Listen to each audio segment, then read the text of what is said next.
మాటలు శ్రద్ధగా మరి ఆసక్తి కలిగి విందాం.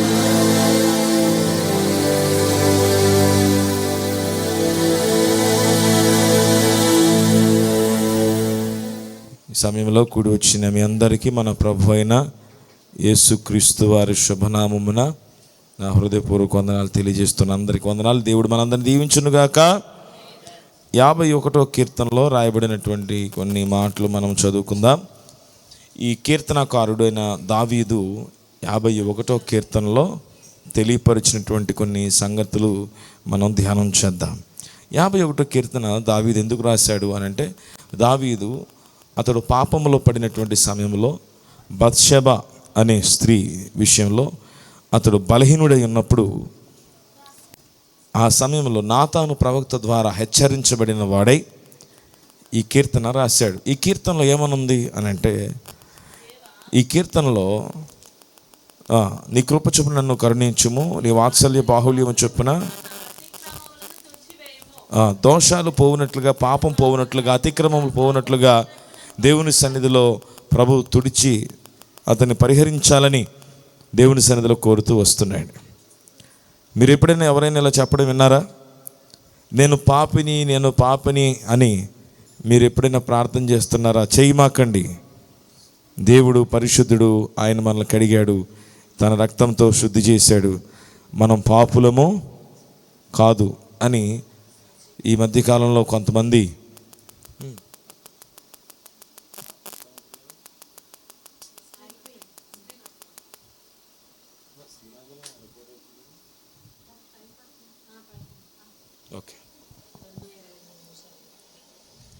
కనుక ఒకవేళ అలాంటి పరిస్థితులు ఈరోజు కొంతమంది చెబుతూ ఉన్నారు బోధకులు, ఏమనంటే నేను పాపిని అని ప్రార్థన చేయొద్దు అని.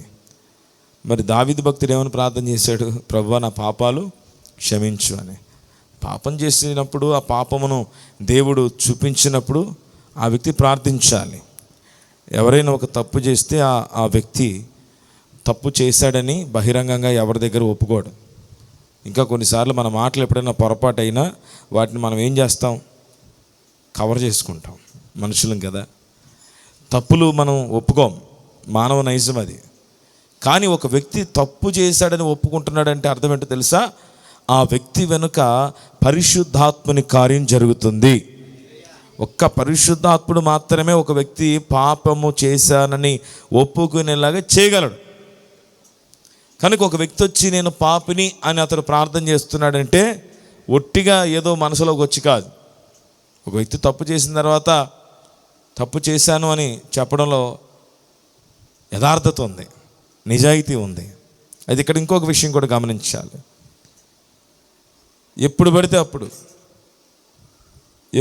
అప్పుడు తప్పు చేసి పాపములు పడిపోవటం, అయ్యా సారీ ప్రభువా, ఏమనుకోకే, క్షమించు ప్రభువా, నన్ను శుద్ధి చేయి ప్రభువా, స్తోత్రం, ఆమేన్, మళ్ళీ పాపంలో పడిపోవటం, అలా వస్తే దేవుడు ఊరుకోడు.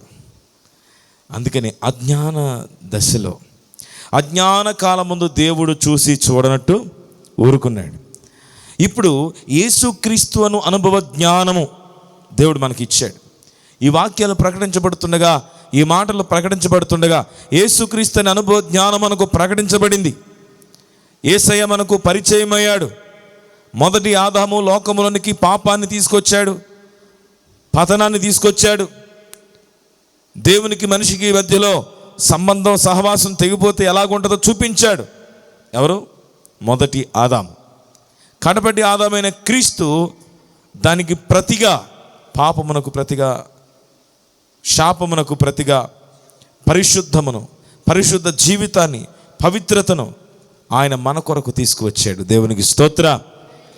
కాబట్టి మొదటి ఆదాము ఏదైతే చేయలేకపోయాడో, ఎక్కడైతే ఫెయిల్ అయిపోయాడో, యేసుక్రీస్తు ప్రభువారు ఇప్పుడు వాటిని తీసుకుని వచ్చి అనుభవ జ్ఞానమును ఆయన మనకు పంచిపెట్టాడు. తన సేవకులు ప్రకటించగా, అపోస్తలులు ప్రకటించగా, ప్రవక్తలు ప్రకటించగా, సేవకులు అనేక మంది ప్రకటించగా, ఈ రోజుకి ప్రకటించబడుతున్న దేవుని దివ్యమైన వాక్కులో యేసుక్రీస్తు అను అనుభవ జ్ఞానం ఉంది. ఈ అనుభవ జ్ఞానం మనం ఎలాగ బ్రతకాలో చెబుతుంది. యేసుక్రీస్తు యొక్క అనుభవ జ్ఞానం మనం ఎలాగ ఒక మనిషిలాగా ఉండాలో, ఎలాగ దేవుని కొరకు జీవించాలో, ఎలాగ ఆయన ప్రేమించాలో, ఆయన మనల్ని ఎట్లా ప్రేమిస్తున్నాడో, ఆయన మనల్ని ఎలా క్షమిస్తున్నాడో ఇవన్నీ తెలుసుకుంటున్నాం. కనుక అజ్ఞాన కాలంలో మనము లేము. ఒకప్పుడు అజ్ఞాన కాలంలో ఉన్నాం, ఒకప్పుడు అజ్ఞాన దశలో ఉన్నాం. కానీ ఇప్పుడైతే యేసయ్య అనుభవ జ్ఞానం మనకి ఇచ్చాడు కనుక అందుకే ప్రభు అంటాడు, ఇప్పుడు అందరూ అంతటను మారు మనసు పొందాలి. అది దేవుడు కోరుతున్నాడు. ఆమేన్. అందరూ మారు మనసు పొందాలి, అందరి జీవితాలు మారాలి. ఒక ఆయన అన్నాడంట, ప్రతిరోజు క్షమించమని దేవుని అడగాలి అని. కనుక ప్రతిరోజు క్షమించమని అడగటం అంటే ప్రతిరోజు పాపం చేస్తే, ప్రతిరోజు తప్పిపోతే, ప్రతిరోజు పడిపోతే, వాస్తవానికి అది కూడా సరైన విధానం కాదు. ప్రతిరోజు పడిపోయి, ప్రతిరోజు పాపం చేసి, ప్రతిరోజు తప్పులు చేసి, ప్రతిరోజు పొరపాట్లు చేసి అయ్యా స్తోత్రం, అయ్యా ప్రభు, అయ్యా వందనాలు, అది కూడా బుద్ధిహీనతే. ఇశ్రాయేలు ప్రజలు పడిపోయిన ప్రతిసారి వాళ్ళ మీదకు ఫిలిస్తీన్లు వచ్చారు, అమాలేకీయులు వచ్చారు, సిరియన్లు వచ్చారు, రకరకాల ప్రజలను దేవుడు ఏం చేశాడు తెలుసా? వాళ్ళని లేపుతూ వచ్చాడు, వాళ్ళని రేపుతూ వచ్చాడు. వాళ్ళు పాఠం తెలుసుకుని ప్రభు మమ్మల్ని క్షమించు. న్యాయాధిపతుల గ్రంథంలో 7 సార్లు ఇశ్రాయేలు ప్రజలు పడిపోయిన సందర్భం కనబడుతుంది. 7 సార్లు మరలా దేవుడు న్యాయాధిపతుల ద్వారా వారికి విడుదల దేవుడు ఇస్తాడు. ఆయన విడిచిపెట్టలేదు. వారు మొరపెట్టగానే ఆయన హృదయం కరిగిపోయేది. చూడండి, పిల్లల్ని తల్లి కొట్టినా, పిల్లల్ని తల్లి ఇసుక్కున్నా, ఎన్ని చేసినా చివరికి వాళ్ళని సాకకుండా ఆ తల్లి మానదు. ఏంటంటే తల్లి ప్రేమ, కన్నపేగు ప్రేమ. ఓ దెబ్బ కొట్టి అన్నం పెడుతుంది, ఓ దెబ్బ కొట్టి బుద్ధి చెప్పుతుంది, వదిలిపెట్టదు. అంటే దేవుడు కూడా తన బిడ్డలను కనికరిస్తూ ఉన్నాడు, ప్రేమిస్తూ ఉన్నాడు. మనం తప్పిపోయినప్పుడు ఆయన మనల్ని శోధనలోకి తీసుకుని వెళ్ళినా, మనం తప్పిపోతున్నప్పుడు ఆయన మన మీదకు శత్రువులను పంపించినా, మరలా ఇప్పుడు అదే శత్రువులను తరిమి కొట్టేది ఎవరో? ఆయనే, ప్రభువే. ఇప్పుడు శత్రువులను తరిమి కొట్టడానికి మరి ప్రభువే వస్తున్నాడు. దేవునికి మహిమ కలుగునుగాక. ఆయనే వచ్చి శత్రువును తరిమి కొడుతున్నాడు. శత్రువుకు మనకు మధ్యలో ఆయన నిలబడుతున్నాడు, నేను నీకు తోడుగా ఉన్నాను. కాబట్టి జ్ఞాపకం చేసుకోవాలి, ఈ యొక్క సాయంత్రపు వేళ పాపము చేసినప్పుడు, తప్పిపోయినప్పుడు, ఆత్మీయతలో పడిపోయినప్పుడు ఆ వ్యక్తి ప్రార్థించాలి, క్షమాపణ అడగాలి. అందులో సందేహం లేదు. ఒక్కసారి అడిగితే సరిపోయేది కాదు. ఎప్పుడు పడిపోతే అప్పుడు ప్రభువుని అడగాలి. కొన్ని బాధలు వచ్చేసాయి, ఒక్కసారి అడిగితే చాలు, పెద్దదాకా అడగక్కర్లేదు. ఎప్పుడో యేసు ప్రభు వారు ఆయన రక్తం కార్చేశాడు. మరి దావీదు మనవంటి వాడ, చాలా అద్భుతమైనటువంటి వ్యక్తి దావీదు. గొప్ప ఆరాధికుడు బైబిల్లో ఎవరంటే దావీదు పేరు చెప్తాం. ఓ గొప్ప వాయిద్యకారుడు ఎవరంటే దావీదు పేరు చెప్తాం.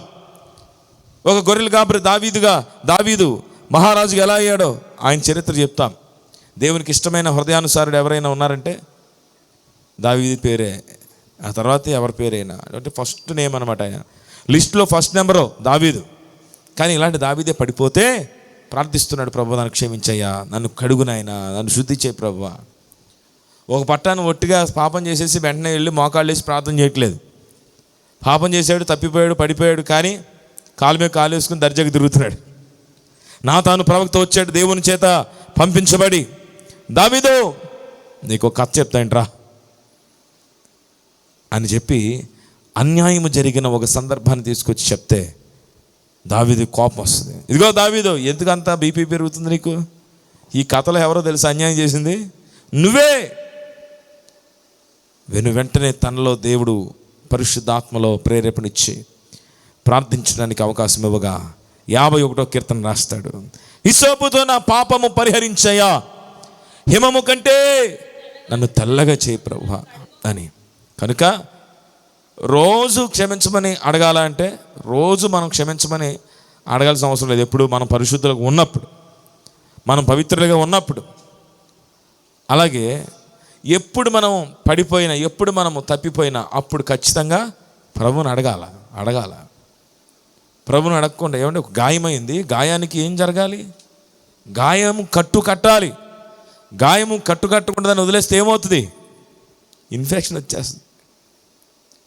పాపం ఇన్ఫెక్షన్ కంటే కూడా భయంకరమైనది, పాపం రోగం కంటే కూడా భయంకరమైనది. పాపాన్ని విడిచిపెట్టాలి, పాపాన్ని కడుక్కోవాలి, క్షమాపణ అడగాలి. యేసు రక్తంలో నిత్యము కడగబడాలి. అది దేవుడు కోరుతున్నాడు. అలా కడగబడిన జీవితం దేవునికి ఇష్టం. కానీ ప్రతిరోజు చేయవలసింది ఒకటి ఉంది, ఏంటో తెలుసు? అది మారు మనసు అనుభవం. చెప్పండి అందరూ, మారు మనసు. రోమపత్రిక 12వ అధ్యాయంలో రాబడుతుంది. అక్కడ మనసు మారి నూతన మగుట వలన రూపాంతరము పొందండి. మనసు మారి నూతన మగుట వలన. మనసు మారితే ఏమవుతామంట? నూతన జీవితం, నూతన అనుభవం, నూతనమైన ఆలోచనలు, నూతనమైన తలంపులు. అప్పుడు రూపమే మారిపోద్దట. తలంపులు మారాయి, ఆలోచనలు మారాయి, రూపం కూడా మారిపోద్ది. రూపం అనేది ఒక క్షణంలో మారుతుందా? ఇప్పుడు మీ రూపం ఉంది, 10 సంవత్సరాల క్రితం ఫోటో దిగారా? 2025 కదా.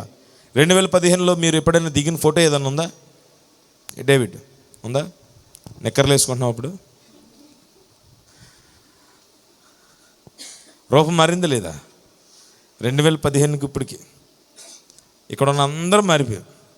ప్రతి ఒక్కరు ఎవరో ఒకలాగా ఉన్నాం. 25 కదా, 35కి ఇంకా మారిపోతాం. ఇంకో 10 ఏళ్ళకి.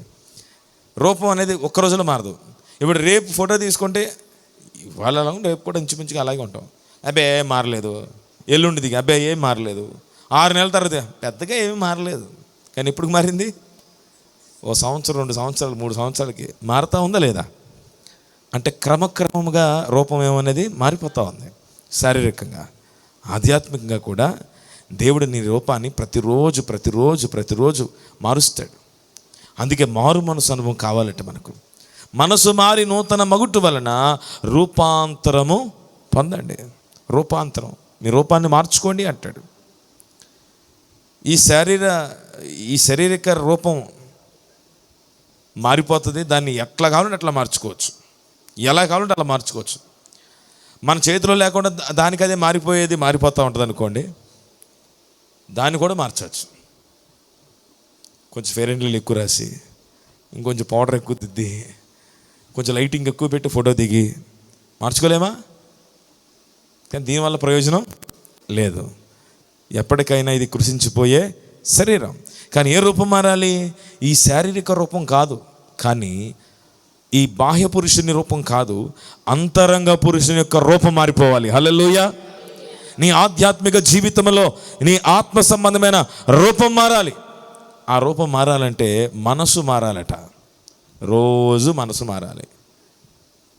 అందుకే ఏమని ప్రార్థన చేయాలంటే, ప్రభువా నాకు మారు మనసు దయచేయండి. ఎప్పటికప్పుడు అడగాల, ఎప్పటికప్పుడు ప్రభువా మంచి మనసు కావాలి, ఆయన నూతనమైన అనుభవాలు నాకు దయచే ప్రభువా. గారడీవాడైన సీమోన్ అనేవాడు ఒకడు ఉన్నాడు బైబిల్లో. ఎవడంట? గారడీవాడైన సీమోన్. మీ స్కూళ్ళల్లో సర్కస్లు లేకపోతే ఈ మ్యాజిక్ షోలు చేసేవారు ఉంటారు. చేస్తారా? మీ స్కూల్లో చేశారా? వాళ్ళు ఏ మ్యాజిక్ చేసినా ఒక కోట్ వేసుకుని వస్తారు. వాళ్ళు ఆ కోట్ లేకుండా ఒక మ్యాజిక్ చేయమన్నాడు, ఒకటి చేయడు. అసలు తిరగాసంతా ఆ కోట్లోనే ఉంటుంది. ఇలా అంటాడు, అలా అంటాడు, ఇలా తీస్తాడు కదండి. అసలు లేదండి, అక్కడ లోపల అంతా ఉంటుందే. మీరు ఆ కోట్ని కనుక తీసి ఎతికితే ఖచ్చితంగా పావురం అందులోనే ఉంటుంది. ఇటు నుంచి ఖర్చీఫ్ తెస్తాడు, ఇటు నుంచి పావురం తీస్తాడు. ఖర్చీఫే పావురం అయిపోయింది. ఇప్పుడు అట్లయితే ఒట్టి కాగితాలనే డబ్బులు కాగితాలుగా చేసినట్టు చూపిస్తాడు. అట్లయితే అసలు ఆయనకి మనం డబ్బులు కూడా ఇవ్వక్కర్లా ఆ షోకి, ఎందుకంటే ఆయన డబ్బులు చేసేస్తున్నాడు కదా. నిజమా అది? అప్పుడు ఆయన చేసేది మనం చూసేది నిజమా కాదు. అందుకే దాన్ని ఏమన్నారు? మ్యాజిక్ షో, ఇంద్రజాలం. కనుక ఆ కోట్లో ఉంటాయన్నమాట అన్నీ. అసలు రహస్యాలను అందులో ఉంటాయి. అందుకే అది వేసుకుని వస్తారు. అది లేకుండా చేయమంటే ఒక్కడు కూడా చేయడు. ఓకే, అది కూడా ఒక ఎంటర్టైన్మెంట్. ఓకే, గారడీవాడైన సీమోన్ ఇలాగే మ్యాజిక్లు చేసేవాడట. ఆయన పేరే గారడీవాడైన సీమోన్. చాలా మ్యాజిక్లు చేసేవాడు, చాలా కనికట్లు చేసేవాడు. అపోస్తలులు వాళ్ళు చేస్తున్న పరిచర్య చూస్తే ఈయనకి ఏమనిపించిందంటే, మనం కూడా అలా చేయడానికి ప్రయత్నం చేద్దాం అనిపించింది. అపోస్తలైన వారు దేవుని సేవకులు తల్ల మీద చేతులు పెట్టి ప్రార్థన చేస్తే వాళ్ళను దయ్యం పారిపోతుంది, వాళ్ళలో ఉన్న రోగం పోతుంది, వాళ్ళ జీవితాలు బాగుపడుతున్నాయి. ఇవన్నీ చూసి వీళ్ళు చేతులు ప్రార్థన చేస్తే ఇంత అద్భుతాలు జరుగుతున్నాయి, మనం కనికట్లు చేసి మ్యాజిక్లు చేసి కోట్లోంచి అది చేసి ఇది చేసి ఏమీ లేకుండా గాల్లో మంట పుట్టించి ఏమీ లేకుండా పౌరాన్ని గురించి ఇట్లాంటి ఎన్నో చేసాం. ఇది కూడా మన వల్ల కాని పని ఏం కాదు, మనం కూడా చేద్దామని చెప్పి రండి అమ్మ నేను కూడా చేస్తానండి అన్నాడు. ఏం అవ్వట్లేదు. అక్కడ చాలా ప్రయత్నం చేశాడట, ఆయన వల్ల అవ్వట్ల. అపోస్తుల దగ్గరికి వెళ్ళి, అయ్యా పైసలు ఏమన్నా ఇస్తే, మీరు చేసే దానిలో ఏదో పవర్ ఏదో ఉందే, కొంచెం ఆ పవర్ నాకు అమ్మరాదా, కొనుక్కుందా. నేను ఊరిని అడగట్లే మిమ్మల్ని, డబ్బులే ఇస్తాను. డబ్బులకి మీరు నాకు ఆ పవర్ ఇస్తే నేను కూడా మీకులాగా చేతులు వేయగానే అందరూ స్వస్థత పొందితే, రోగాలు పోతే, పరిశుద్ధాత్మతో నింపబడితే నేను చాలా హ్యాపీగా ఫీల్ అవుతాను. మీకు డబ్బులు ఎంత ఇమ్మంటారు అని అన్నాడట. అపోస్తులు ఊరుకున్నారా? రే దుర్మార్గుడా, ఇది దేవుని శక్తిది. It is the power of holy spirit. ఇది పరిశుద్ధాత్మని శక్తి. నీవు ద్రవ్యముతో డబ్బులతో కొనగలిగేది కాదు. అప్పటికే బాప్తిసం పొందాడంట. ఎవరో గారడీవాడని సీమోన్ అప్పటికే బాప్తిసం పొందాడు. ఒక విశ్వాసి. పో మళ్ళీ బాప్తిసం పొందు అనలేదు, కానీ వెళ్ళావు, నీవు మారు మనసు పొందు. మారు మనసు పొందు. నీకు మారు మనసు లేదు. బాప్తిసం పొందావు కానీ మారు మనసు లేదు. దేవుని వాక్యం వింటున్నావు కానీ మారు మనసు లేదు. మందిరానికి వస్తున్నావు కానీ మారు మనసు లేదు. గారడీవాడని సీమోను అదే చేశాడు. వాక్యం విన్నాడు, బాప్తిసం పొందాడు, దేవుని సన్నిధికి వస్తున్నాడు. అందుకే అపోస్తులు అతనికి చెప్పారు, నువ్వు వెళ్ళి మారు మనసు పొందు, నీ మనసు మార్చుకో, దేవుని సన్నిధిలో ప్రార్థించు, నూతనమైన మనసుతో దేవుడు అనుగ్రహించే ఆలోచనల చేత నీవు నింపబడాలి. ఆమేన్. అందుకే మనం ప్రతిరోజు మారు మనసు కొరకు ప్రార్థన చేయాలి, మారు మనసు కావాలని. చరిత్రలో షోమ్రోన్ అనే ఒక పట్టణం ఉంది. చెప్పండి, ఏ పట్టణం అది? షోమ్రోన్. ఆ పట్టణంలో ఒకరోజు అలా వెళుతూ ఉంటే గాడిద తల 80 రూపాయలు, అమ్మ రావాలమ్మ రావాలి అని అంటున్నాడట ఒక అతను. ఎంత? ఏంటది? గాడిద తల. మేకతాలకాయలు తెలుసండి, గాడిద తలలు కూడా అమ్ముతారంటే మీరు అక్కడ అమ్ముతున్నారు. అరపావు, పావురపు రెట్ట 5 రూపాయలు. ఏంటది? అరపావు పావురపు రెట్టట. పావురపు రెట్ట కూడా పూర్తిగా అమ్మేది లేదు. పావురం రెట్టలో కూడా మళ్ళీ సగం చేయటం అట. అసలు రెట్టనే ఎవడు తిండో, కానీ అక్కడ అలాంటి పరిస్థితి వచ్చింది, కరువు వచ్చింది. అంటే ఈ రెట్టలు అమ్ముకునే వాళ్ళు చూడండి, పావురమా రెట్ట ఈ రెట్ట అని చెప్పి అది ఎప్పుడు వేస్తుందా అని వీళ్ళు ఎదురు చూడటం, వేసిన తర్వాత మళ్ళీ దాన్ని 2 పోగులు చేయటం. అది ఎంత ఉంటుంది రెట్ట? మళ్ళా దాన్ని 2 పోగులు చేసి ఇది 5 రూపాయలు, ఇది 5 రూపాయలు అని అమ్ముతున్నారట. అంత భయంకరమైన కరువు ఆ దేశంలో ఉంది.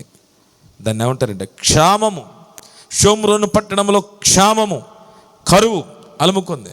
ఎందుకంటే ఆ ఊరు నుండి బయటికి వెళ్ళటానికి లేదు, బయట నుండి లోపలికి వస్తాకి లేదు. కరోనా టైంలో ఏలూరు చుట్టుపక్కల అన్ని చోట్ల పోలీసులుండి ఎవరు లోపలికి రావడానికి, లోపల నుండి బయటికి వెళ్ళటానికి లేకుండా చేశారు కదా. అక్కడ కనీసం ఎవరో ఒకరిని ఏదో ఒకటి చెప్పి అవతలకి వెళ్ళే అవకాశం ఉంది. ఇక్కడ లేదు, ఇక వెళ్ళటానికి కూడా లేదు. ఎందుకంటే అక్కడ ఎవరు ఉన్నారో తెలుసా? శత్రు సైన్యం ఉంది. సిరియనుల దండు వచ్చింది. షోమ్రోను పట్టణం చుట్టూత దండు దిగిపోయింది. ఒక్కొక్క చోట ఒక్కొక్క గుడారం వేసుకున్నాడు, ఒక్కొక్క చోట ఒక్కొక్క రథం పెట్టుకున్నాడు, గాడిదలు పెట్టుకున్నారు, గుర్రాలు పెట్టుకున్నారు. వాళ్ళు వస్తే వేసేయండిరా అని అందరు ఎదురు చూస్తున్నారు. సిరియన్ల దండు షోమ్రోను పట్టణం అంతా ముట్టడి చేసేసింది. బయటికి పోయి ఎక్కడికైనా వెళ్దాము అంటే కనుక శత్రువులు చంపేస్తారు. అక్కడే ఉందామంటే ఇక రెట్టలు తింటాం, ఇంకేంటది గాడిద తలకాయలు తింటాం. ఎక్కడ దాకా వెళ్ళిపోయిందంటే వాళ్ళలో వాళ్ళు తమ పిల్లలను చంపుకునే స్థితికి, భయంకరమైన శోధన పరిస్థితిలో ఉండిపోయారు. అలాంటి సమయంలో ఆ ఊరి బయట 4 కుష్ఠరోగులు ఉన్నారట. ఎంతమంది? మనకు కూడా లెప్రసీ కాలనీ ఊరి బయట ఉంటుంది, ఏలూరులో ఉంది కదా. చాలా ఊర్లలో కుష్ఠరోగులు ఉండే ఏరియా ఎక్కడ ఉంటుందంటే ఊరికి వెలుపల ఉంటుంది. ఆ ఊరికి వెలుపట వారు ఎందుకు ఉంటారంటే వాళ్ళ రోగాన్ని బట్టి, వాళ్ళ యొక్క స్థితిని బట్టి ఊరిలోకి రానివ్వరు. వాళ్ళు వచ్చినారే పో పో అని అంటారు. ఈ కుష్ఠరోగులు షోమ్రోను పట్టణమునకు గవిని దగ్గరలో ఉండి ఊళ్ళోకి వెళ్ళే అవకాశం వీళ్ళకి అసలు లేదు. ఇప్పుడు అసలే కరువు ఉంది. ఊళ్ళోకి వెళ్ళామా కొట్టి చంపేస్తాం, చచ్చిపోతాం. ఎందుకు వచ్చారా? అసలు సహజంగా మామూలుగా ఉన్నప్పుడే మీరు రావడానికి వీల్లేదు. ఇప్పుడు మాకే తిండి లేదు, మేమే సస్తున్నాం తినలేక. ఎలా తినాలో అర్థం కావట్లేదు. ఇలాంటి మా చావు బ్రతుకుల మధ్యలో మీరు వచ్చి మాకెందుకురా, చంపేయండి రేవణ అంటే చంపేస్తారు. ఊళ్ళోకి వెళ్ళలేము. పోనీ ఇలాగ ఇక్కడే ఉందామా, తిండి లేక ఏమీ లేక కృంగి కృషించి చచ్చిపోతాం. ఊళ్ళోకి వెళ్ళినా చచ్చిపోతాం, ఎక్కడున్నా చచ్చిపోతాం.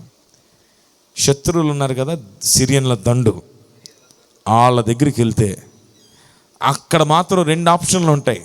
ఏంటి ఆ 2 ఆప్షన్లు? ఒకటేంటంటే వాళ్ళ దగ్గరికి వెళ్ళినా చంపేస్తారు. కానీ ఒకవేళ మనల్ని బ్రతికిస్తారేమో ప్రయత్నం చేద్దాం. ఒకవేళ మనల్ని బ్రతికేటట్టుగా వాళ్ళు అవకాశం ఇస్తారేమో, బ్రతికేలాగా అవకాశం ఇస్తారేమో, వాళ్ళనే రిక్వెస్ట్ చేసుకుందాం వెళ్ళి, అయ్యా మమ్మల్ని చంపకండి, మీకు దండం పెడతాం బాబు అని అంటే, ఒకవేళ బ్రతికిస్తే ఏమైపోతాం? బ్రతికిపోతాం. ఊళ్ళోకి వెళ్ళినా చచ్చిపోతాం, ఎక్కడైనా చచ్చిపోతాం, శత్రువు దగ్గరికి వెళ్ళినా చచ్చిపోతాం. 3 ఆప్షన్లో మూడు చోట్ల సావే. ఆ 3 ఆప్షన్లో కొంచెం అవకాశం ఉంది. ఒకవేళ సిరియన్లు ఏమైనా, శత్రువులు ఏమైనా, పోన్లే కుష్ఠరోగులుగా పోన్ రావదలకే అని అంటారేమో, అప్పుడన్నా బ్రతుకుతాం అని నీళ్లు పోస్తే తాగుదాం, ఒక రొట్టె ముక్క ఇస్తే తిందాం అని చెప్పి వెళ్ళారు.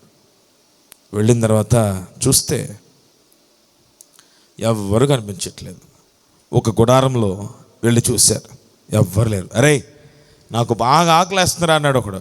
అరే నాకు కూడా ఆకలేస్తారా, ఏం చేద్దాం, ముందు తిందాంరా, కడుపు నిండా తిందాం, ఎన్ని తినాలైందో తిని కూర్చున్నారు. చక్కగా వండిన వంటలన్నీ తిన్నారు, పాయసం తిన్నారు, బిర్యానీ తిన్నారు, పప్పు తిన్నారు, పెరుగు తిన్నారు.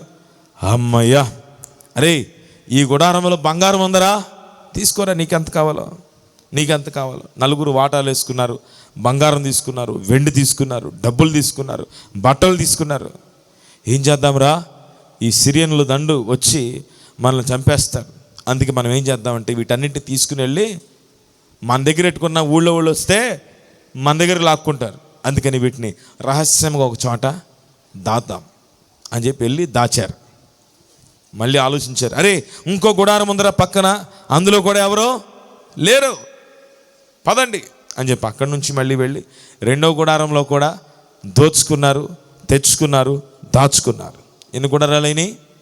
2. ఇలా చూస్తామంటే పక్కన మరలా ఇంకో గుడారం ఉంది, అది కూడా ఖాళీగానే ఉంది. అప్పుడు అంటాడు ఒక కుష్ఠరోగి, ఆ 4లో ఒకడు అంటాడు, అరే మనము చేయునది మంచి పని కాదు. అక్కడ అవతల పట్టణంలో షోమ్రోనులో అనేక జనులు నశించిపోతూ ఉన్నారు. విడుదల మార్గం తెలియక చచ్చిపోయి ఒకళ్ళొకళ్ళు చంపుకొని కరువులో అలమటిస్తూ ఉన్నారు. ఇక్కడ శత్రువులు లేరు, అందరూ వెళ్ళిపోయారన్న సంగతి మనం కనుక పట్టణంలో చెప్పామా, అనేకులకు విడుదల కలుగుతుంది, వాళ్ళకి ఆహారం దొరుకుతుంది. అందుకే మనకు దొరికింది మనం తిన్నాం, మనం దాచుకున్నాం, ఇక చాలు. ఈ శుభవర్తమాన దినం, ఇది శుభవర్తమానము గల దినము. ఈ శుభవార్తను రాజు ఇంటికి వెళ్ళి చెబుదాం అని చెప్పి వాళ్ళు బయలుదేరి వెళతారు. హల్లెలూయా. చూడండి, ఆ కుష్ఠరోగుల యొక్క ఆలోచన, ఇతరులకు మేలు చేయాలనే తలంపు చూసారా, ఎంత అద్భుతం. అరే మనల్ని ఎవరో గౌరవించరా, మనం ఎందుకు చెప్పాలరా అంటే అనుకోవచ్చు, కానీ వాళ్ళు అలా చేయలేదు. మనం తిన్నాం, మన కడుపు నిండింది, మనకు కావాల్సింది దాచుకున్నాం, అయిపోయింది. ఇప్పుడు మన ఊర్లో పట్టణంలో చెప్తే వారికి కూడా విడుదల కలుగుతుంది. నేటి దినము శుభవర్తమానము గల దినము. Today is the day of good news. ఈ శుభవార్తను మనం ప్రకటించాలి, ఇతరులకు ప్రకటించాలి. ఈరోజు మన జీవితంలో కూడా దేవుడు శుభవార్త ఇచ్చాడు. దేవుని నమ్ముకున్న ప్రియమైన మనకు మన జీవితంలో శుభవార్త ఏంటి? మన జీవితంలో శుభవార్త ఏంటి? యేసయ్య మన కొరకు పరలోకం నుండి దిగి రావడమే శుభవార్త. మన జీవితంలో కట్టబడినటువంటి కట్లన్నింటినీ కూడా ప్రభు తెంపివేయడమే శుభవార్త. ఇంతకు మించిన శుభవార్త ఏముంది చెప్పండి? మీకు అందరికీ శుభవార్త. దసరా పండుగ సందర్భంగా రండి మా షాపుకి, నేడే విచ్చేయండి. 22వ తారీఖు నుండి అన్నీ తగ్గిపోతున్నాయి. చెప్తున్నారండి, మొత్తం తగ్గిపోతున్నాయంట, అన్నీ కొనేసుకోవడమే మనం. ఒక ఆయన అంటున్నాడు, హుందాయ్ క్రెటా తీసుకోవాలనుకున్నానండి. కొంచెం వెయిట్ చేస్తున్నాను, ఎందుకంటే రేపు 22వ తారీఖు నుండి అన్నీ మొత్తం డౌన్ అయిపోతాయి. అవునండి, ఎంతండి? 24 లక్షలండి హుందాయ్ క్రెటా. 2 లక్షలు జిఎస్టీ పోతుంది, 22 లక్షలకు వచ్చేస్తుంది అన్నాడు ఆయన. ఓరు బాబోయ్, ఆయనకి ఎలాగుందంటే ₹2 వస్తున్నట్టు ఉంది. ఇప్పుడు ఆ తగ్గించి 2 లక్షలు కూడా కారు వస్తుంది అంటే వాళ్ళు కొనుక్కోమని కాదు, వాళ్ళకి అలా ఉంది. 24 లక్షలు 22 లక్షలకు వస్తే ఏమన్నా తేడా ఉందా పెద్దగా? కానీ బయట మాత్రం మామూలుగా లేదు. జిఎస్టీ తగ్గిపోయింది, తీసేసారు, అబ్బి ఏం లేదు, మొత్తం అంతా డౌన్ అయిపోయింది. ఏం డౌన్ అయింది? 24ది 22కి వస్తుందంట. మనం కొనగలమా? 24ది 22 కాదు కదా, 12కి వచ్చినా కొనలేం. ఓకే, కనుక చాలామంది అలా అనుకుంటా ఉన్నారు. కార్లు రేట్లు తగ్గిపోయినాయండి, బండ్లు రేట్లు తగ్గిపోయినాయండి. ఎంత తగ్గినాయి? ఒక 5,000. బండికి వచ్చి ఒక 5,000 6,000 తగ్గినాయట. ఇప్పుడు 5,000 తగ్గితే బండి ఎంత పెట్టుకోనాలి? 1,20,000 పెట్టుకోనాలి బండి. ఇదేంటిది ఇప్పుడు? శుభవార్త. శుభవార్త ఏనంటారా? ఏమండి, మన ప్రధానమంత్రి మోడీ గారు మనకి ఇచ్చిన శుభవార్త. కనుక ఇప్పుడు షాపులో అందరూ చెప్తా ఉన్నారు, శుభవార్త, రండి రండి రండి. ఏది శుభవార్త?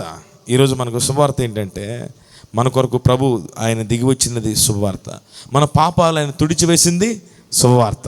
ఈ శుభవార్తలన్నీ కూడా ఎలాంటివి అంటే, ఈ శుభవార్తల్లో ఏ విధమైనటువంటి శుభం లేదు. ఏమంటే ఈ శుభవార్తలో మంచి లేదు. ఏ మంచి ఉంటుంది? శుభవార్త అని చెప్పి కారు కొన్నారు, బండి కొన్నారు, అవసరమైతే కొనుక్కోవాలి, తప్పదు, కాదంటలేదు. కొన్న తర్వాత ప్రతి నెలకు ఒక శుభవార్త వస్తుంది. ఏంటది? అది ఒక బండి కొన్నా, ఒక కారు కొన్నా, ప్రతి నెల ఒక శుభవార్త ఉంటుంది. కాబట్టి లోకంలో శుభవార్తలు కలుగజేసేవి ఏమీ లేవు. దేవుడు తన వాక్యంలో ఇచ్చిన వార్తలు శుభవార్తలు. ఆయన మనకు సహాయకుడిగా ఉన్నాడు. ఇప్పుడు ఈ జూన్ మాసం, మే దగ్గర నుండి మొదలెడుతూ ఉంటారు. ఏది ఇప్పుడు మనం సెప్టెంబర్కి వచ్చాం అనుకోండి, దాటి వచ్చాం. ఆ టైంలో మీకు వినబడతా ఉంటాయి నెంబర్లు. చెప్పండి, ఏంటి నెంబర్లు? 1 1 1 2 2 2. ఈ ర్యాంకులన్నీ మాయే. రండి మా కాలేజీలో జాయిన్ అవ్వండి, మా స్కూల్లో జాయిన్ అవ్వండి. 600కి 600, 600కి 599, 600కి 598. మా స్కూలే, మాదే, రండి మా దగ్గరికి రండి. సర్లేమని మనం ఒకళ్ళని తీసుకుని వెళ్ళాం. అయ్యా జాయిన్ చేసుకోండి, మీ స్కూల్లో 600కి 600 వస్తాయన్నారుగా. అంటే మరి మేము ఒక టెస్ట్ పెడతాం, ఆ టెస్ట్లో పాస్ అయితే అప్పుడు జాయిన్ చేసుకుంటాం. ఆ టెస్ట్ పెట్టి అందులో పాస్ అయితే మా వాడు గవర్నమెంట్ స్కూల్లోనే చదువుతాడు, అక్కడే పాస్ అవుతాడు, గుడ్ బై అంటారు కదా సాధారణంగా. అంటే పాస్ అవ్వాలంటే పాస్ అవ్వాలి, ఆ జ్ఞానం ఉండాలి, మంచి మార్కులు రావాలి.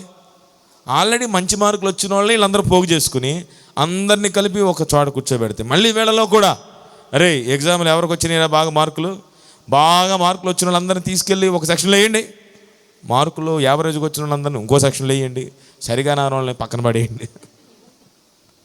ఇక్కడ ఫిల్టరేషన్ అయిపోయింది.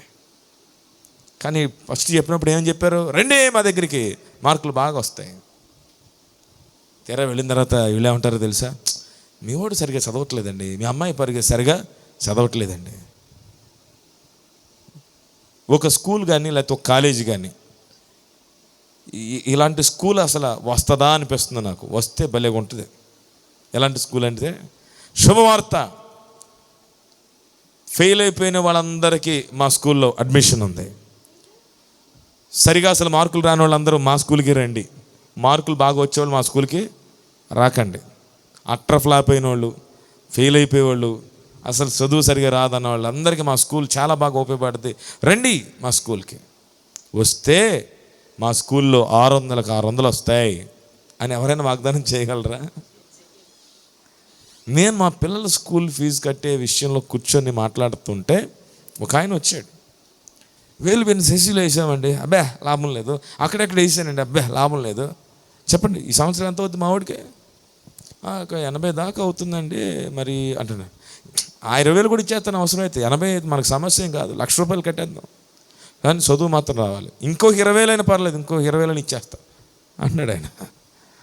డబ్బులు పెడితే చదువు వచ్చేస్తుందనే ఆలోచనలో ఉన్నారు కొంతమంది. ఓకే, ఇదంతా నేను ఎందుకు చెప్తున్నానంటే, అలాంటి స్కూల్ ఏదైనా ఓపెన్ అవుతుందా? కష్టం కదా, అసలు ప్రపంచంలో ఉంటుంది నాకు తెలిసి. ఫెయిల్ అయిపోయిన వాళ్ళు, మార్కులు సరిగా రానోళ్ళు, చదవండి శ్రద్ధ లేని వాళ్ళు, వాళ్ళకి మాత్రమే మా స్కూల్ అండి. వాళ్ళందరినీ చేర్చుకోవటమే కాదు, సంవత్సరం చివరికి వాళ్ళందరికీ 600 వస్తాయి, ఫస్ట్ ర్యాంక్ వస్తుంది, 2వ ర్యాంక్ వస్తుంది అని ఎవరైనా హామీ ఇవ్వగలరా అంటే ఎవరు ఇవ్వలేరు. మాకొద్దు బగాక వద్దు అని అంటారు. సరిగ్గా చదవట్లేదు అనుకోండి, ఇంకా గట్టిగా చెప్పాలంటే ఎట్లయితే కుదరదండి, మీ వాడికి టీసీ ఇచ్చి పంపించేద్దాం మాకొద్దు అని అంటారు. కానీ చేర్చుకుంటారా? చేర్చుకోరు. స్కూల్కి ఒక 10 రోజులు ఒక కుర్రాడు సెలవు పెట్టాడు అనుకోండి, స్కూల్లో ఏమంటారు? నీకు టీసీయే, వద్దు, నువ్వు రా మాకు మా స్కూల్కి. యేసయ్య ఒక పాఠశాల పెట్టాడు, ఆ పాఠశాలలో ఫెయిల్ అయిపోయిన వాళ్ళందరినీ పిలుస్తున్నాడు. దేవుని స్తోత్రం కలుగును గాక. ఎందుకో తెలుసా? ఆయన కృపచేతనే మీరు రక్షింపబడి ఉన్నారు. ప్రపంచంలో అలాంటి స్కూళ్ళు లేవు, కానీ యేసయ్య ఆ స్కూల్ ఎప్పుడో పెట్టేశాడు. ఆత్మీయ బడిలో, ఆత్మీయ పాఠశాలలో ఆత్మ సంబంధమైన రూపం మార్చుకోవడానికి, ఇదిగో ప్రయాసపడి భారం మోసుకొనిచున్న సమస్త జనులారా నా యొద్దకు రండి, నేను మీకు విశ్రాంతిని ఇస్తాను. మీ రూపాన్ని ప్రపంచంలో ఏది మార్చకపోవచ్చు, నేను మారుస్తాను. నెమ్మది మీ జీవితంలో ఎవరు కలుగు చేయకపోవచ్చు, నేను ఇస్తాను. మీకు శాంతి కలుగు చేసే విషయాలు, సమాధానము కలుగు చేసే సంగతులు లోకంలో ఎక్కడా లేవు. కానీ నా యొద్దకు వస్తే మీకు సమాధానం. హల్లెలూయా. నా దగ్గరకు వస్తే మీకు ఆశీర్వాదం. అందుకే ప్రయాసపడి భారం మోసుకొనిచున్న సమస్త జనులారా నా యొద్దకు రండి, రండి, I will give you rest. నేను మీకు విశ్రాంతిని ఇస్తాను. వాగ్దానం చేశాడు ఆయన, వాగ్దానం చేశాడు, నెరవేర్చగలిగిన శక్తిమంతుడు ఆయన మన దేవుడు. హల్లెలూయా. అందుకే ఆయన నెరవేర్చగలిగిన శక్తిమంతుడై ఉన్నాడు గనుక ఈ సాయంత్రం వేళ గుర్తుపెట్టుకోవాలి, మన జీవితాల్లో కార్యాలు చేసే దేవుడు మనకున్నాడు. మన కొరకు ఆయన చేసినటువంటి కార్యాలు, విడుదల కార్యాలు. షోమ్రోను పట్టణము కరువు తలమటిస్తుండగా 4 కుష్ఠరోగులకు నిర్ణయం తీసుకున్నారు, మనము చేయనిది మంచి పని కాదు. నశించిపోతున్న వాళ్ళు పట్టణంలో ఉన్నారు, వాళ్ళ దగ్గరికి వెళ్ళి చెబుదాం, ఈ వార్త వాళ్ళకి చెబుదాం, విమోచకుని గురించి చెబుదాం. విమోచకుడు విమోచనిచ్చాడు. శత్రువు తరము కొట్టకుండానే పారిపోయారు. వాళ్ళు ఎలా పారిపోయారు తెలుసా మీకు? శత్రువుల యొక్క రథ శబ్దం విన్నారట. రథ శబ్దం విని అమ్మో అమ్మో అమ్మో ఇంకేముంది, కహాతీయులు వచ్చేసారు, ఇశ్రాయేల్ ప్రజలు వచ్చేసారు, వాళ్ళు కలిసిపోయారు, డబ్బులు ఇచ్చేసి వాళ్ళని తీసుకొచ్చేసి మన మీద యుద్ధం చేసేస్తాను, బాబోయ్ బాబోయ్, అరే రే రే పదండ్రా అని చెప్పి ఒక ఇల్లు కాలిపోయేటప్పుడు ఒట్టి బట్టలతో, కట్టుకుని బట్టలతో పారిపోయినట్టుగా, వరదలు వచ్చినప్పుడు కట్టుబట్టలతో పారిపోయినట్టుగా రథాలు తీసి తోలుకొని గుడారాలు తీసి చదువుకునేంత టైం లేదు. వచ్చేసారు పారిపోయారు. వచ్చారా? ఎవ్వరు లేరు అక్కడ. వాళ్ళకి జస్ట్ ఒక సౌండ్ ఎఫెక్ట్ ఇచ్చాడంట దేవుడు. దేవుని స్తోత్రం కలుగును కాక. ఏమంటే సౌండ్ ఎఫెక్ట్లు మన వాళ్ళు ఇప్పుడు కనిపెడతాం కాదు, ఎప్పుడో ప్రభు చేతిలో ఉన్నాయి సౌండ్ ఎఫెక్ట్లు. హల్లెలూయా. శత్రువును తరిమి కొట్టగలిగే సౌండ్ ఎఫెక్ట్. ఆ రథ చక్రాలు, గుర్రాలు శబ్దం వస్తూ ఉంటే బాబోయ్ చాలామంది వస్తున్నారని వాళ్ళు గ్రహించేశారు. ఎందుకంటే గతంలో వాళ్ళు ఎలా గ్రహించేవాళ్ళంటే ఆ యుద్ధ శబ్దాలను బట్టి వాళ్ళు గ్రహించి, ఈ శబ్దం మామూలుగా లేదు, దాదాపుగా 3-4 రాజ్యాలు కలిసి మన మీదకి వస్తున్నాయి, ఎంతమంది వస్తే మన వల్ల కాదు. అక్కడ చూస్తే ఒక్కడు లేడు, ఒక్కడు రాలేదు. సౌండ్ వినిపించాడంటే దేవుడు. దేవుని స్తోత్రం కలుగును కాక. శబ్దం వినగలిగేసాడు. శత్రువును కలవరబెట్టే శబ్దం, శత్రువును తరిమి కొట్టే శబ్దం ఆయన వినిపింపజేశాడు. అంతే. ఆయన ఎప్పుడైతే వినిపింపజేశాడో శత్రువు ఎవ్వరు యుద్ధం చేయకుండానే పారిపోయాడు, కట్టుబట్టలతో పారిపోయాడు. వాళ్ళ రథాలు దేవుడు వీళ్ళకి ఇచ్చాడు, వాళ్ళు తెచ్చుకున్న గుర్రాలు వీళ్ళకి ఇచ్చాడు, వాళ్ళు తెచ్చుకున్న గాడిదలు వీళ్ళకి ఇచ్చాడు, వాళ్ళు తెచ్చుకున్న ఒంటెలు వీళ్ళకి ఇచ్చాడు, వాళ్ళు తెచ్చుకున్న డబ్బులు వీళ్ళ దగ్గర ఇచ్చాడు, వాళ్ళు తెచ్చుకున్న బంగారం, వాళ్ళు తెచ్చుకున్న వెండి, వాళ్ళు తెచ్చుకున్న వస్త్రాలు. మరి ఇక్కడ బాగా వేశారు కదా, అక్కడ కూర్చున్న చాలా రోజులు ఉన్నారు కదా, కావలసిన తిండికి సరిపడా తిండి గింజలు తెచ్చుకున్నారు, అవి కూడా వీళ్ళకి ఇచ్చాడు. ఎంత గొప్ప దేవుడు చూడండి. దేవుని స్తోత్రం కలుగును గాక. హల్లెలూయా. అన్ని దేవుడు ఇచ్చాడు. అప్పటి వరకు 80 రూపాయలు పెట్టి గాడిద తల కొండ, పావు రూపాయట 5 రూపాయలు, ఎంత భయంకరం. తాతల కాలంలో అనుకుంటా ఎప్పుడో ఏట మాంసం కేజీ 5 రూపాయలు అని చెప్పారు అప్పట్లో, ఎప్పుడో అనట. అంటే కేజీ ఏట మాంసం ఒక దాదాపు ఒక 70-80 సంవత్సరాల క్రితమే ఏట మాంసం 5 రూపాయలు అంటే, ఇది 4000 సంవత్సరాల క్రితం పావు రూపాయలు అంటే 5 రూపాయలు అంటే ఎంత? ఇప్పుడు కొన్ని లక్షలు ఉంటుంది. అంటే అంత భయంకరమైన కరువు, అంత భయంకరమైన కరువు. కరోనా టైంలో కూడా కొన్ని సందర్భాల్లో ఇలాంటి కరువు ఏర్పడింది. మందులు దొరకని పరిస్థితి, దొరికినా అవి ఎక్కువ రేటు పెట్టి కొనడం. ఒక వ్యాక్సిన్ లాంటివి రెమెడిసివిర్ ఇంజక్షన్లు ఏవో అవి రేటు కొంత అయితే వాటిని బ్లాక్లో అమ్ముకోవడం. అసలు అవి ఇంజక్షన్ చేయించుకుంటేనే ప్రాణాలు పోయాయి. తెలియక కొంతమంది కావాలని 5,000 పెట్టి 10,000 పెట్టి, అంటే శోధింపబడుతున్న సమయాలలో, కరువు అలుముకున్నటువంటి సమయాలలో చాలా భయంకరమైన పరిస్థితులు చోటు చేసుకుంటూ ఉంటాయి. ఇలాంటి పరిస్థితులు మనం కరోనాలో చూసాం. యుద్ధ వాతావరణం, యుద్ధం లేకుండానే యుద్ధం వస్తే ఎలాగుంటుందో మనం రుచి చూసాం, మన తరాలు రుచి చూసాయి. ఇంకా కొంతమంది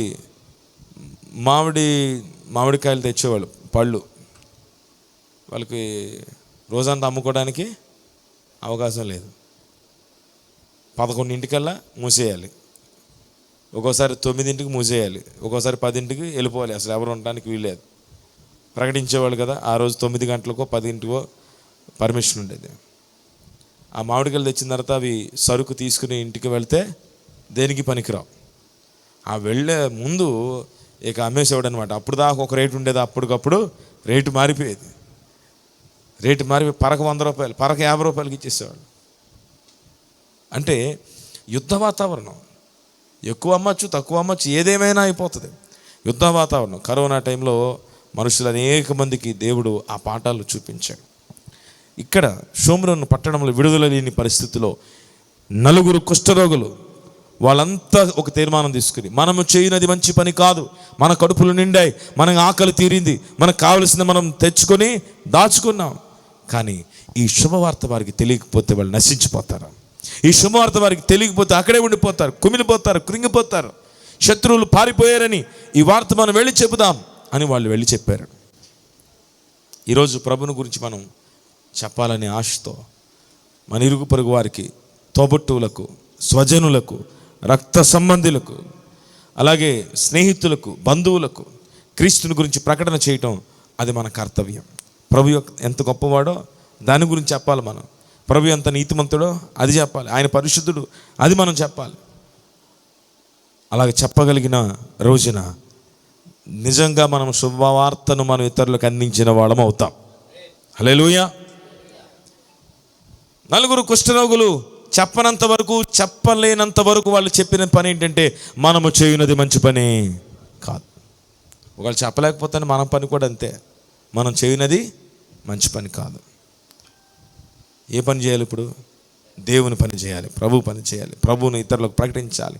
ప్రయాసపడి భారం మోసుకొని సమస్త జనులారా రండి అని చెప్పాడు. ఇదిగో మీరు ఆయన దగ్గరకు రండి, నెమ్మది లేని వారా రండి ప్రభు దగ్గరికి, సమాధానం లేక నశించిపోతున్నారా రండి. ఇది శుభవార్త. లోకంలో శుభవార్తలు ఏమీ లేవు. అనిపిస్తూ ఉంటాయి, అంత శుభవార్తలుగా అనిపిస్తాయి. అవి శుభవార్తలు కానే కాదు, శుభవార్తలు కానే కాదు. కనుక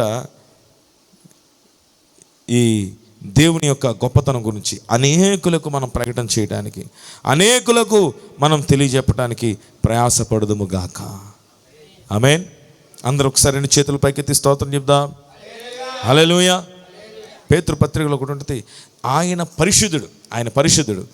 పరిశుద్ధుడు కనుక మనము మన ప్రవర్తనలో పరిశుద్ధులమై దేవుని కొరకు మనం నిలబడాలి. 1 పేతురు పత్రిక 1వ అధ్యాయం 15వ వచనంలో. అలాగే ఇందాక నేను చెప్పినటువంటి మాట 2వ రాజుల గ్రంథము 7వ అధ్యాయం 6వ అధ్యాయం 7వ అధ్యాయంలో ఆ వృత్తాంతం ఉంటుంది. మీరు వీలైతే ఇంటికి వెళ్ళిన తర్వాత చదవండి. 2వ రాజుల గ్రంథము 6, 7 అధ్యాయాలు. అయితే ఇప్పుడు 1 పేతురు పత్రిక 1వ అధ్యాయం 15వ వచనం చదువుదాం. మీరును పరిశుద్ధులై ఉండండి, కాగా మీరు విధేయులకు పిల్లలై మీ పూర్వపు అజ్ఞాన దశలో మీకున్న ఆశలను అనుసరించి ప్రవర్తింపగా పూర్వపు అజ్ఞాన దశలో మనకున్న ఆశలు, మనకున్న ఆలోచనలు, మనకున్న కోరికలు వీటి ప్రకారం కాక ఎవరి ప్రకారం నడుచుకోవాలంట? పరిశుద్ధుడైన క్రీస్తు ప్రకారము ప్రవర్తన మార్చుకొని దేవుని కొరకు పరిశుద్ధత కలిగి పరిశుద్ధులమై మనం దేవుని కొరకు బ్రతుకుదము గాక. హల్లెలూయా. కనుక ఈ ఉద్దేశాన్ని మనం గుర్తెరిగి ఉండాలి. ఆయన పరిశుద్ధుడు, నేను కూడా పరిశుద్ధతలో ఉండాలి. ఆయన రమ్మని పిలుస్తున్నాడు. అనేకులను ఆయన యొద్దకు వస్తే వారిని సమాధానముతో నింపుతాడు. నెమ్మదితో ఆయన నింపగలిగిన దేవుడు. ఈ పునరుద్ధానపు వేళ ప్రభు సన్నిధికి వచ్చిన మనము ఈ సత్యాన్ని గ్రహించాలి. మనం ఈ సత్యాన్ని అర్థం చేసుకోవాలి. దేవుడు మేలు చేసే దేవుడు, ఆయన కృప చూపే దేవుడు. దేవునికి మహిమ కలుగును గాక. మన జీవితాల్లో కార్యాలు జరిగించి మేలు చేసిన దేవుడు గనుక ఆయన వైపే మనం చూస్తూ, ప్రభువా నా జీవితాన్ని చేతికి అప్పగిస్తున్నాను. షోమ్రోను పట్టణంలో ఎలాగైతే ముట్టడి వేయబడి బిగించబడి ఉన్నారో, కరువులో క్షామంలో మిగిలిపోయారో, ఈరోజు నా జనులు ఇంకా కొంతమంది క్షామంలో ఉన్నారు ప్రభువా. ఇంకా నా తోటి సోదరులు ఇంకా చాలామంది అలాంటి క్షామంలో అనుభవిస్తున్నారు. సరైన ఆధ్యాత్మికమైన ఆహారము లేక నశించిపోతూ ఉన్నారు. అటువంటి వారికి అయ్యా నీ స్వార్థను ప్రకటించడానికి నన్ను వాడుకో ప్రభువా, నన్ను లేవనెత్తు నాయనా అని మనం ప్రార్థించగలిగితే ప్రభువు నిన్ను వాడుకుంటాడు. ప్రభువు నిన్ను నిలబెడతాడు. నీ స్వజనులకు, నీ రక్త సంబంధికులకు, నీ తోబుట్టువులకు చెప్పకపోతే మనము చేయనది మంచి పని కాదు. మనం చెప్పాలి. దేవుని యొక్క ఆజ్ఞలవే. సమర స్త్రీ యేసు క్రీస్తు దగ్గరకు వచ్చింది. ఆయన అంటాడు, ఇదిగో అమ్మ, నేను ఇచ్చిన నీళ్లు తాగితే వాడు ఎన్నటికీ దప్పికొనడు. అయ్యా ఆ నీళ్ళు ఏదో ఇస్తే నేను ప్రతిరోజు వచ్చి ఈ బావి దగ్గర చేదుకొని నీళ్లు తీసుకునే అవసరం ఉండదు. ఒకసారి నీళ్ళు ఇచ్చే ప్రభువా, రేపటి నుంచి టిఫిన్ తిన్నా, భోజనం తిన్నా, నేను నీళ్లు తాగే పని ఉండదు. ఆవిడ అలాగే అర్థం చేసుకుందా అమ్మాయి. ప్రభు అంటాడు, ఇదిగో నేను ఇచ్చే నీళ్ళు ఏ నీళ్ళు తెలుసా? జీవజలము. హల్లెలూయా. నీతో మాట్లాడుచున్నవాడు, నీకు అనుగ్రహించే నీళ్ళు జీవజలం. నీవు తాగితే అన్నిటికీ నీకు ఇక దాహం ఉండదు. నీ ఆధ్యాత్మిక జీవితానికి కావలసిన సంతృప్తిని ఇస్తాడు. ఆ మాటలు విని బాగా మాటలు నచ్చాయి. ఆమె ఊళ్ళోకి వెళ్ళి చెప్తోంది, మెస్సయ్య, యేసయ్య వచ్చాడు, ఈయనే మెస్సయ్య. ఆయన మాట్లాడుతుంటే నా దాహం తీరింది, నాకు సంతృప్తి కలిగింది, నా జీవితానికి సార్థకతగా ఈరోజు నాకు దొరికింది. వాళ్ళందరూ ఆశ్చర్యపోయారు. అసలు ఈ అమ్మాయి సరైన మనిషే కాదు, ఈ అమ్మాయి ప్రవర్తనే మంచిది కాదు. ఇలాంటి ఈమె ఒక మంచి మహోన్నతమైన వ్యక్తిని గురించి మాట్లాడుతుందంటే ఈమె జీవితం మారింది. అర్థమవుతుంది ఆమె మాట్లాడే మాటల విధానం. ఎప్పుడు కూడా ఇట్లాంటి మాటలు మాట్లాడేది కాదు. అసలు ఈ అమ్మాయి ఇలాంటి మాటలు మాట్లాడేలా చేసింది ఎవరో, ఆయన చూద్దాం రండ్రా అని చెప్పి ఆ గ్రామంలో ఉన్న వారందరూ కలిసి యేసయ్య దగ్గరికి వచ్చి, అయ్యా ఆమె చెప్పిన మాటను బట్టి వచ్చాం, కానీ ఇప్పుడు నీవు చెప్పుచున్న మాటను బట్టి నీవు క్రీస్తువని మేము నమ్ముచున్నాం, నీవు మా కొరకు దిగి వచ్చావు. హల్లెలూయా. ఒక్క ఆమె వెళ్ళి వాళ్ళకి ఇచ్చింది సువార్త. ఆమె వెళ్ళి తన అనుభవాన్ని ఎప్పుడైతే పంచుకుందో ఊరంతా కదిలించబడింది. హల్లెలూయా. ఈరోజు మనం ఒక్కలం చాలు. మనం ఒక్కరి వల్ల ఏమవుతుంది అనుకుంటాం కొన్నిసార్లు. కానీ నీవు ఒక్కడివే కావచ్చు, నువ్వు ఒక్కదానివే కావచ్చు, నీ ఒక్క వ్యక్తిగా ఉన్న నీ ద్వారా దేవుడు అద్భుతాలు చేయగలడు. ఆమేన్. అక్కడున్న మేము నలుగురుమేగా అనుకుంటే అనేకులకు దేవుడు వారి ద్వారా విడుదల ప్రకటించాడు. శుభవార్త ప్రకటించడానికి ఒక్క వ్యక్తి చాలు. శుభవార్తను అందించడానికి ఒక బలహీనుడు చాలు. దారి తప్పిపోయి వెళ్ళిపోతున్న బిలామును దారిలో తీసుకురావడానికి దేవుడు గాడిదతోనే మాట్లాడిచ్చాడు. దేవునికి స్తోత్ర. గాడిద చాలు, గడ్డి పరగ చాలు. చేపకు ఆజ్ఞాపిస్తే యోనాను తన కడుపులో దాచుకొని 3 దినాలు ఉపవాసం ఉంది. యోనా బయటకు వచ్చిన తర్వాత దేవుని పని చేయక తప్పలేదు. ప్రభు ఎక్కడికైతే వెళ్ళమన్నాడు అక్కడికి వెళ్ళాడు. 3 దినాలు ప్రకటించాడు. వాళ్ళందరూ ప్రార్థన చేశారు. దేవుని స్తోత్రం కలుగును గాక. ఈ మాటలు వినుచుండగా మీ హృదయాలలో దేవుడు తన కార్యములు జరిగించును గాక. షోమ్రోను పట్టణంలో మగ్గిపోతున్నట్టుగా క్షామములో, కరువులో నీ తోటి ప్రజలు ఎవరైతే ఉన్నారో వారికి శుభవార్త చెప్పాలి. నువ్వు వారికి శుభవర్తమానం తీసుకుని వెళ్ళాలి. యేసయ్య ఎంత మహోన్నతుడు, ఎంత గొప్ప దేవుడో నీవు తెలియ చెప్పగలిగితే దేవుని కార్యాలు మన జీవితంలో జరుగుతాయి. ఈరోజు ఈ మాటను తీసుకుని వెళదాం. ప్రభువా, ఈరోజు నీవు నాకు ఈ మాటను ఇచ్చావయ్యా, నీకు స్తోత్రం. ఆగిపోయేవారుగా కాదు ప్రభువా, రాజ్య సువార్తను మేము ప్రకటించాలి. మీ నిత్య రాజ్యము ఈ లోకములు స్థాపించబడాలి. దాని కొరకు మమ్మల్ని సిద్ధపరచు. లోకంలో శుభవార్తలు అనేవి ఏమీ లేవండి. ఏ శుభవార్తలైనా, ఎంత మంచి వార్తలైనా కొద్దిసేపే, కొద్ది సమయమే. కానీ ఒక మనిషి జీవితం అంతటిని సంపూర్తిగా మార్చగలిగిన శుభవార్త యేసయ్య దేవుడు తన గ్రంథంలో, బైబిల్లో దేవుడు దాచి ఉంచాడు. ఒక నిజమైన శుభవార్త యేసయ్య ఎవరి జీవితంలోకి అయితే వస్తాడో వారి జీవితాలు మారిపోతాయి. ఇంతకు మించిన శుభవార్త ఇంకొకటి లేదు. హల్లెలూయా. కనుక ఈరోజు మార్పు చెందిన జీవితాలు కలిగి, మారు మనసు అనుభవం కలిగి, రూపాంతరపు అనుభవంలోనికి నా ప్రభు ప్రతి ఒక్కరిని కూడా నడిపించును గాక. ఈ మాటలన్నింటినీ కూడా నా యేసయ్య మన వినికిడిలో ఆయన స్థిరపరచును గాక. ప్రార్థన చేద్దాం, అందరూ కలిసి ప్రార్థన చేద్దాము. కన్నులు మూసుకునండి, ప్రభు వైపు మన యొక్క చేతులు చాపి ప్రార్థించుకుందాం. ప్రభువా, మాకు సహాయకుడా, నీకు వందనాలు, స్తోత్రాలని ప్రతి ఒక్కరూ దేవుని పాదాల చెంత వేడుకుందాం. ప్రభువా, నిజమేనయ్యా, నీ నూతనమైన కార్యాలు జరిగించి మమ్మల్ని ఆదుకోనాయన. ప్రయాసపడి భారం మోసుకొని వచ్చిన సమస్త జనులారా ఎదుగు రండని పిలిచావు. నీ పిలుపును గుర్తెరిగిన వారమై అనేకులకు నిన్ను పరిచయం చేయడానికి సహాయం చేయండి. అనేకులను ప్రభువా క్రీస్తు మార్గంలోనికి తీసుకువచ్చుటకు సహాయం చేయండి. యేసయ్య మీకు వందనాలు, కృపచు మా దేవా మీకు వందనాలు, పరిశుద్ధుడ మీకు స్తోత్రాలు. ప్రార్థన చేద్దాం. ఈ మాటలన్నింటినీ దేవుడు మనందరి వినికిడిలో స్థిరపరచును గాక. ప్రార్థన చేద్దాం. ప్రకాష్ గారు ప్రార్థన చేస్తూ ప్రార్థనలోకి వెళ్దాం. పరిశుద్ధుడా